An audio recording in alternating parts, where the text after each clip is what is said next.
அவனை கிணத்துல தள்ளின துரோகிங்க. அந்த துரோகிங்களுக்கும் நல்லது பண்ணுவானா, நாட்டு மக்களுக்கும் நல்லது பண்ணி பெரிய தலைவனா வருவானா. நான் சொல்ற கதை உங்களுக்கு புரியுதா? கான்பிடன்டா இருங்கன்னு சொல்றான். இவன் மன்னனா வந்து எல்லாரையும் காப்பாத்துவானா, முதலமைச்சர் வருவானா. இந்தியாவிலேயே சட்ட ஒழுங்கு சீரா இருக்க ஒரு மாநிலம் தமிழ்நாடு. தமிழ்நாட்டுல மத பிரச்சனை கிடையாது. இந்து, முஸ்லீம், கிறிஸ்டியன் நம்மலாம் ஒற்றுமையா இருக்கிறோம். பெண்கள் பாதுகாப்பா இருக்கிறாங்க இந்த மாநிலத்துல. ஒரு அமைதி பூங்காவனமாக தமிழ்நாடு இருக்குது.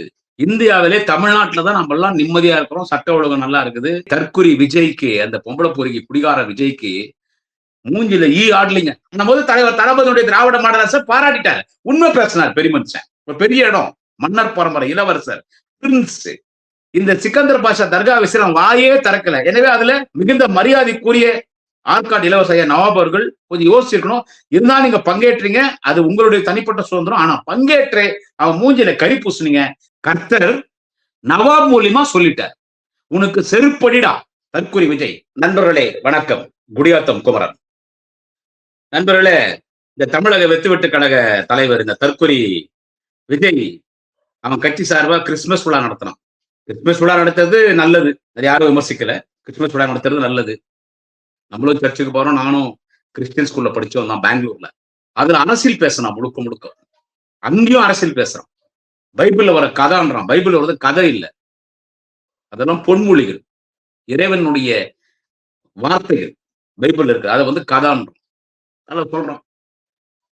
கான்பிடண்டா இருங்க, கான்பிடண்டா இருங்க. இந்த பைபிள் ஒரு கதையில ஜோசப் விஜய் ஒரு கதை சொல்றான்.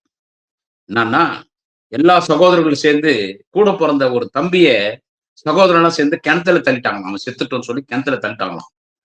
அவன் எப்படியோ கிணத்துல இருந்து அப்படியே மீண்டு மேல வந்துடுவானாம். மேல வந்து அந்த நாட்டுக்கே தலைவனாய் மன்னன் ஆயிடுவான். அவனை கிணத்துல தள்ளின துரோகிங்க. அந்த துரோகிங்களுக்கும் நல்லது பண்ணுவானா, நாட்டு மக்களுக்கும் நல்லது பண்ணி பெரிய தலைவனா வருவானா. நான் சொல்ற கதை உங்களுக்கு புரியுதா? கான்பிடன்டா இருங்கன்னு சொல்றான். அதாவது நம்ம எல்லாம் அவனை கிணத்துல தள்ளிடுறோம். இவன் மன்னனா வந்து எல்லாரையும் காப்பாத்துவானா, முதலமைச்சர் வருவானா. கிறிஸ்துமஸ் கூட அவன் பேசுற வார்த்தை பாருங்க. கிறிஸ்துமஸ் என்ன? இயேசு எங்க பிறந்தாரு? ஒரு மாட்டு தொழுவில பிறந்தாரு இயேசு. ஒரு வால் நட்சத்திரம் தோன்றுச்சு. இயேசு பிறக்கிறாருன்னு ஒரு சிம்டம்ஸ் அது. இயேசு பிறந்தாரு. அது பிறகு இயேசுனுடைய அவர் எல்லாருக்கும் என்னென்ன அறிவுரை சொன்னாரு, அவர் என்ன போதனை பண்ணாரு, மக்கள் மத்தியில என்ன பேசினாரு, அவரை ஏன் சிலுவையில் அறிஞ்சாங்க, இதெல்லாம் சொல்லணும். இதெல்லாம் விட்டான். பைபிள்ல ஒரு கதை வரும், கிணத்துல திருடுவாங்க, அவன் மேல வந்து நாட்டுக்கே மன்னன் ஆகி துரோகிகளையும் அவன் நல்லது பண்ணுவான்னு இவனே மிகைப்படுத்திக்கிறான். அதெல்லாம் பேசினாங்க. அதுல ஒரு பாதிரியார் பேசும்போது, ஒரு பாதிரியார்னா ஜெபம் பண்ணணும். ஒரு பாதிரியார் அங்க அரசியல் பேசுறாரு. அந்த சொல்லி கூட்டின்னு வந்துக்கிறாங்க. ஒரு பாதிரியார சொல்லி கூட்டின்னு வந்துக்கிறாங்க. அந்த பாதிரியார் வந்து அதுல விஜய், நீங்க தான் 2026 முதலமைச்சர், எங்க கர்த்தர் உங்களை ஆசீர்வதிப்பார், நீ தான் முதலமைச்சரா வரப்போற. இந்த கீழே இருக்கிற செங்கோட்டையனை பாராட்டி பேசுறாரு. அந்த திருடுல அடைச்சிருக்கிறான் பார் 420, 420, 840 ஆதவர்ஜன், அவனை பாராட்டி பேசுறாரு.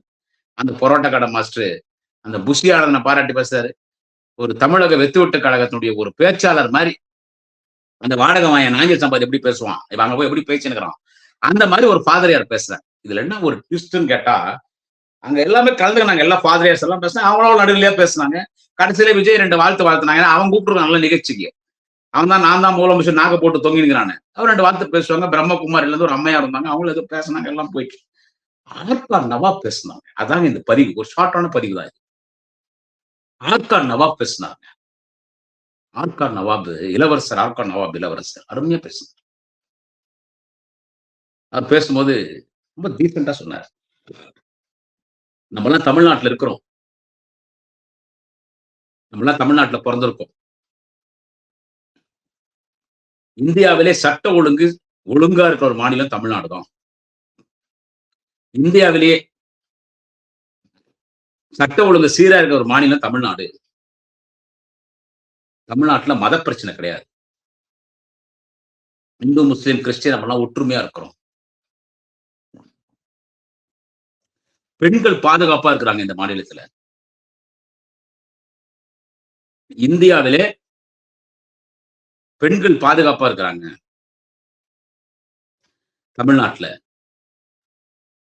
இங்க ஜாதி பிரச்சனையோ, திருட்டு பயமோ எதுவும் கிடையாது. நிம்மதியா இருக்கிறோம். ஒரு அமைதி பூங்காவனமாக தமிழ்நாடு இருக்குது. இந்தியாவிலே தமிழ்நாட்டுல தான் நம்ம எல்லாம் நிம்மதியா இருக்கிறோம். சட்ட ஒழுங்கு நல்லா இருக்குது. மத பிரச்சனை இல்ல, ஜாதி பிரச்சனை இல்ல. பெண்கள் பாதுகாப்பா இருக்கிறாங்க. எல்லா வகையிலும் நம்ம சந்தோஷமா இருக்கிறோம் தமிழ்நாட்டுல. எல்லோருக்கும் கிறிஸ்துமஸ் வாழ்த்துக்கள்னாரு.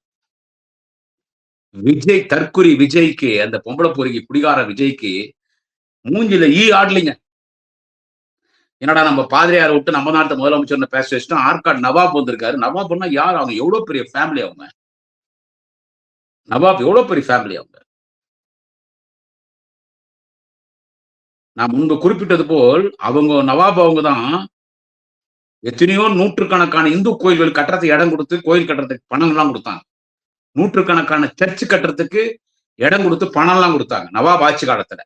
அவருடைய இளவரசர் தான் அந்த நவாப் பேசினார். அவர் சொன்னார் நல்லாட்சி நடக்குது தமிழ்நாட்டில். ஏன்னா சட்ட ஒழுங்கு நல்லா இருக்குது, பெண்கள் பாதுகாப்பா இருக்கிறாங்க, மத பிரச்சனை இல்லை, எந்த பிரச்சனை இல்லை, நம்ம எல்லாம் ரொம்ப சந்தோஷமா இருக்கிறோம், மகிழ்ச்சியா இருக்கிறோம் தமிழ்நாட்டை. அந்த போது தலைவர் தளபதியுடைய திராவிட மாடல் அரசை பாராட்டிட்டார். உண்மை பேசினார் பெரிய மனுஷன். ஒரு பெரிய இடம், மன்னர் பரம்பரை, இளவரசர், பிரின்ஸ் நவாப் அற்புதமா பேசினார். அவனுக்கு அப்படியே விஜய்க்கு மூஞ்சில ஈஆட்ல வேற யாருன்னா பேசியிருந்தாலும் பரவாயில்ல, நவாபே பேசிட்டாரு. ஆனா நியாயப்படி நவாப் அந்த நிகழ்ச்சியில பங்கேற்க கூடாது என்பது என்னுடைய கருத்தை நான் பதிவு பண்றேன். நவாப் அவர்களை நான் விமர்சனம் செய்வதில்லை. அவருக்கு என்னுடைய கோடிக்கணக்கான நன்றி. என்னுடைய குடியாத்த குமரன் டாக்ஸ் யூடியூப் சேனல் மூலியமாக ஆற்காடு நவாப் இளவரசருக்கு நன்றி. எங்கள் ஆட்சியில் இன்னைக்கு தமிழகத்துடைய உண்மையான நிலைமை எடுத்து சொன்னீங்க. ஆனா இவன் சிக்கந்தர் பாஷா தர்காவை இடிப்பான்றான். பிஜேபி காரன், RSS காரன், இந்து முன்னணிக்காரன் சிக்கந்தர் பாஷா தர்காவை இடிக்கணும். அயோத்தியால மசூதி இடிச்ச மாதிரி சிக்கந்தர் பாஷா தர்காவை திருப்பரங்குன்றம் மலையில இடிக்கணும்னு சொல்லி இடிக்கிறதுக்கு போறோம். இது தொடர்பா ஒரு அறிக்கை கூட வெளியில விஜய். இது தொடர்பா ஒரு அறிக்கை வெளியில அந்த பிரச்சனையே பேசல. நம்ம ஏன்டா பிரச்சனை? ஒதுங்கி போயிட்டான். தர்காவுக்கு சப்போர்ட் பண்ணி பேசினா இந்து ஓட்டுகள் கிடைக்காது, இந்துக்களுக்கு சப்போர்ட் பண்ணி பேசினா முஸ்லீம் ஓட்டு கிடைக்காது. அதனால இந்த சிக்கந்தர் பாஷா தர்கா விஷயம் வாயே திறக்கல. எனவே அதுல மிகுந்த மரியாதைக்குரிய ஆற்காடு இளவரசர் நவாப் அவர்கள் கொஞ்சம் யோசிச்சிருக்கணும். இருந்தாலும் நீங்க பங்கேற்றீங்க, அது உங்களுடைய தனிப்பட்ட சுதந்திரம். ஆனா பங்கேற்று அவன் மூஞ்சில கறி பூசுனீங்க, நல்லா பேசுறீங்க. தமிழ்நாட்டுல சட்ட ஒழுங்கு பிரச்சனை இல்ல, பெண்கள் பாதுகாப்பா இருக்கிறாங்க, மத பிரச்சனை இல்ல, எல்லாம் ஒற்றுமையா இருக்கிறோம், தமிழ்நாடு நம்ம எல்லாம் மகிழ்ச்சியா சந்தோஷமா இருக்கிறோம்னு கிறிஸ்துமஸ் விழாவிலே நவாப் அவர்கள் பேசியது மன மகிழ்ச்சியாக இருக்கிறது, மன மகிழ்ச்சியாக இருக்கு.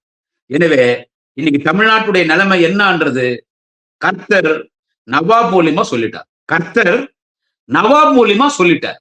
உனக்கு செருப்படிடா தற்குறி விஜய். நன்றி, வணக்கம். நாளை இன்னொரு பதிவிலை சந்திக்கிறேன்.